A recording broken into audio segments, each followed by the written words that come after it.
بجھا جو روزن زنداں تو دل یہ سمجھا ہے کہ تیری مانگ ستاروں سے بھر گئی ہوگی، چمک اٹھے ہیں سلاسل تو ہم نے جانا ہے کہ اب سحر تیرے رخ پر بکھر گئی ہوگی۔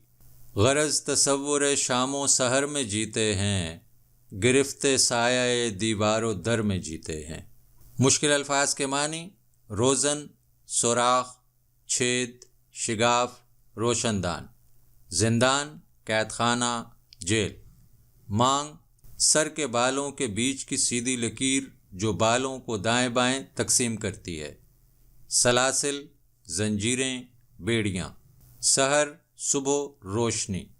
تصور شام و سحر، صبح و شام کا خیال۔ گرفتے سایہ دیوار و در، دیوار و در کی قید میں، قید خانے میں۔ یہ نظم اس دور میں لکھی گئی ہے جب فیض احمد فیض قید خانے کی صعوبتیں برداشت کر رہے تھے۔ یہ بند، قید، تنہائی، کرب، امید اور انتظار کی کیفیات کو انتہائی دلکش انداز میں بیان کرتا ہے۔ فیض نے ان حالات میں بھی امید کے چراغ روشن رکھے ہیں اور ان کے لہجے میں شکستگی نہیں بلکہ تمکنت اور متانت ہے۔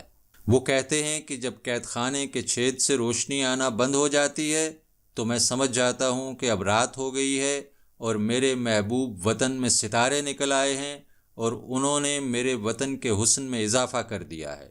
اسی طرح جب وہاں سے روشنی آنا شروع ہوتی ہے تو میری زنجیریں چمک اٹھتی ہیں اور زنجیروں کے چمکنے سے مجھے اندازہ ہو جاتا ہے کہ اب میرے وطن میں سحر ہو گئی ہے اور تمام وطن روشن ہو گیا ہے۔ فیض کہتے ہیں کہ میں در و دیوار کی قید میں ہوں، لیکن اس قید میں بھی میں شام و سحر کا اندازہ کرتا ہوں اور چشم تصور سے سارے مناظر کو دیکھ لیتا ہوں۔ روزن زنداں سے آنے والی روشنی سے میں باہر کے مناظر بنا لیتا ہوں۔ نہیں نگاہ میں منزل تو جستجو ہی سہی، نہیں وصال میسر تو آرزو ہی سہی۔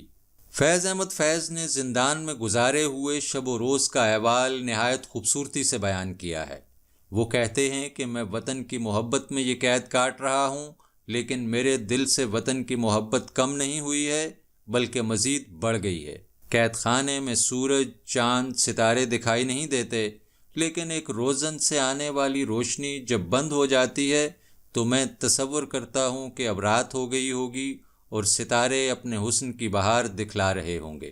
جب روزن سے ہلکی ہلکی روشنی آنا شروع ہوتی ہے تو میری زنجیریں جن سے مجھے باندھا گیا ہے چمکنے لگتی ہیں۔ اس سے مجھے اندازہ ہو جاتا ہے کہ اب سورج طلوع ہو رہا ہوگا اور سارا منظر روشنی میں نہا گیا ہوگا۔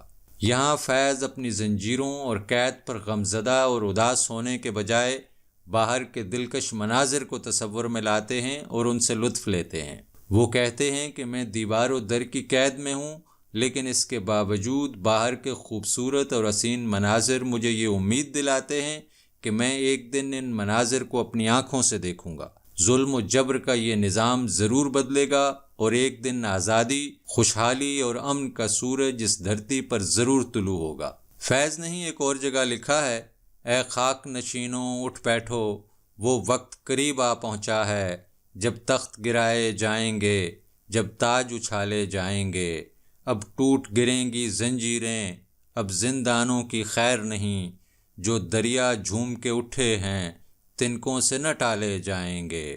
اگلا بند دیکھتے ہیں: یوں ہی ہمیشہ الجھتی رہی ہے ظلم سے خلق، نہ ان کی رسم نئی ہے نہ اپنی ریت نئی، یوں ہی ہمیشہ کھلائے ہیں ہم نے آگ میں پھول، نہ ان کی ہار نئی ہے نہ اپنی جیت نئی، اسی سبب سے فلک کا گلہ نہیں کرتے، تیرے فراق میں ہم دل برا نہیں کرتے۔ مشکل الفاظ کے معنی: خلق، مخلوق، عوام۔ رسم، طریقہ، عادت، دستور۔ ریت، رسم، رواج، روایت۔ سبب، وجہ۔ فراق، جدائی، دوری، بچھڑنا۔ اس بند میں فیض احمد فیض نے جبر کے خلاف حق پرستوں کی جد و جہد کو تاریخی پس منظر میں بیان کیا ہے۔ وہ کہتے ہیں کہ ہم تاریخ میں ظلم کے خلاف لڑنے والوں کے نظریاتی وارث ہیں۔ ہمیشہ ہی عوام بالادست طبقے کے ظلم کے خلاف جد و جہد کرتے رہے ہیں۔ اگر آج ہم ظلم اور استحصال کے خلاف آواز بلند کر رہے ہیں تو یہ کوئی نئی بات نہیں ہے۔ تاریخ کے ہر دور میں ایسے لوگ موجود رہے ہیں جنہوں نے جابر قوتوں کے سامنے سر جھکانے سے انکار کیا ہے۔ یہاں فیض احمد فیض حضرت ابراہیم کی مثال پیش کرتے ہیں، جنہوں نے نمرود کی خدائی کو ماننے سے انکار کر دیا تھا، جس کی پاداش میں انہیں آگ میں ڈالا گیا تھا، لیکن وہ آگ گلزار بن گئی تھی۔ فیض کہتے ہیں کہ حضرت ابراہیم کی طرح ہی ہم آج زمینی خداؤں کے خلاف سراپا احتجاج ہیں، اور انہوں نے ہمیں قید میں ڈال دیا ہے، لیکن یہ قید ہمارے لیے اذیت کا باعث نہیں بلکہ راحت بن گئی ہے۔ یہ غاصب اور استحصالی قوتوں کی شکست ہے کہ وہ ہماری آواز کو دبانے میں ناکام ہیں، اور ہماری جیت ہے کہ ہم قید میں بھی حق پر ڈٹے ہوئے ہیں اور اپنے نظریات پر ثابت قدم ہیں۔ فیض کہتے ہیں کہ اسی لیے ہم اپنی قسمت کا گلہ نہیں کرتے اور مایوس نہیں ہوتے۔ ہمیں یقین ہے کہ اگر آج ہم قید میں ہیں تو کل آزاد ہوں گے اور وطن کی کھلی فضاؤں میں سانس لے رہے ہوں گے۔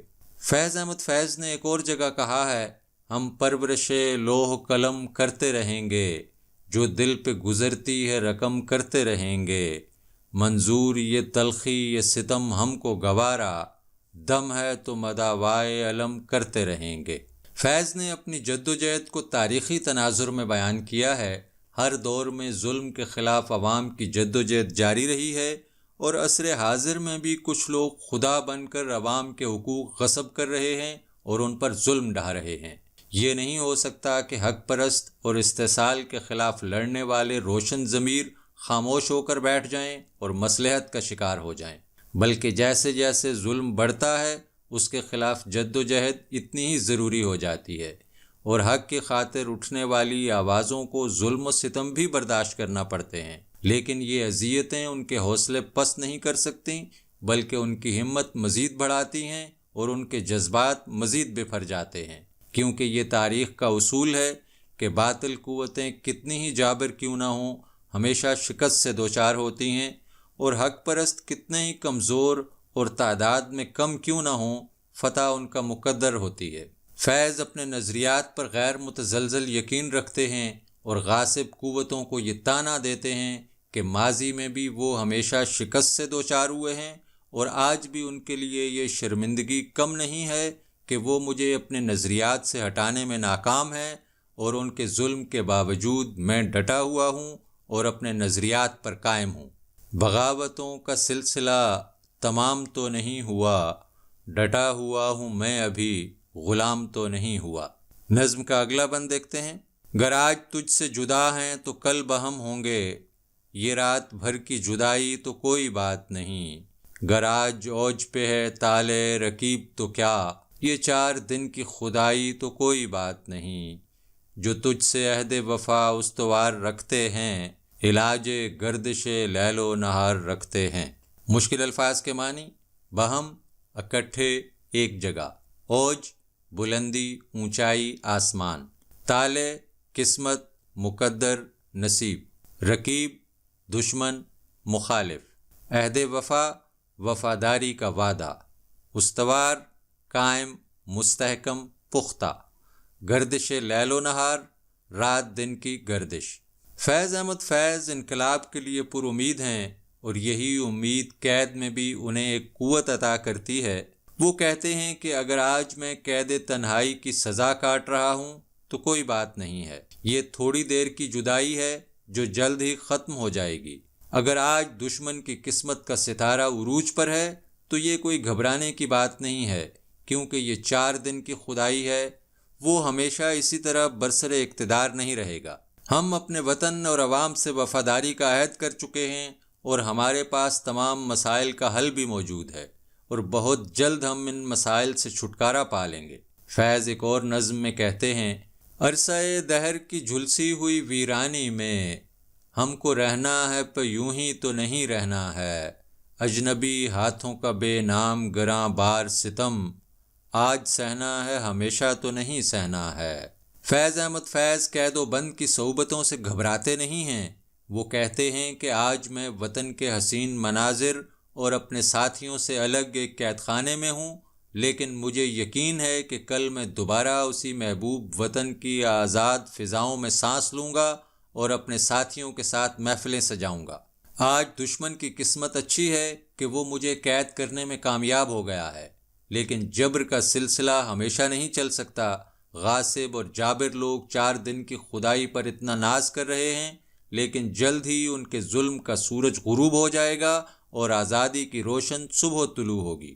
بقول حبیب جالب، تم سے پہلے جو ایک شخص یہاں تخت نشین تھا، اس کو بھی اپنے خدا ہونے پہ اتنا ہی یقین تھا۔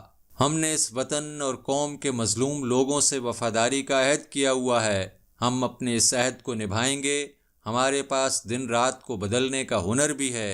ہم اس وقت کو نئے سرے سے تشکیل دیں گے جہاں آزادی، خوشحالی، امن اور عوام کا راج ہوگا، جہاں ظلم و جبر کے لیے کوئی جگہ نہیں ہوگی۔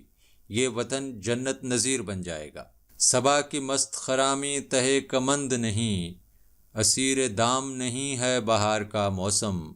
بلا سے ہم نے نہ دیکھا تو اور دیکھیں گے، فروغ گلشن و صوت ہزار کا موسم۔ معزز ناظرین، ان اشعار کے ساتھ ہی یہ نظم اپنے اختتام کو پہنچتی ہے۔ امید ہے آج کی ویڈیو آپ کو پسند آئی ہوگی اور آپ نے اس سے بہت کچھ سیکھا ہوگا۔ اپنی رائے ضرور دیجیے گا اور کسی خاص موضوع پر کوئی ویڈیو درکار ہو تو لازمی بتائیے گا۔ ملتے ہیں جلدی کسی اور ویڈیو کے ساتھ۔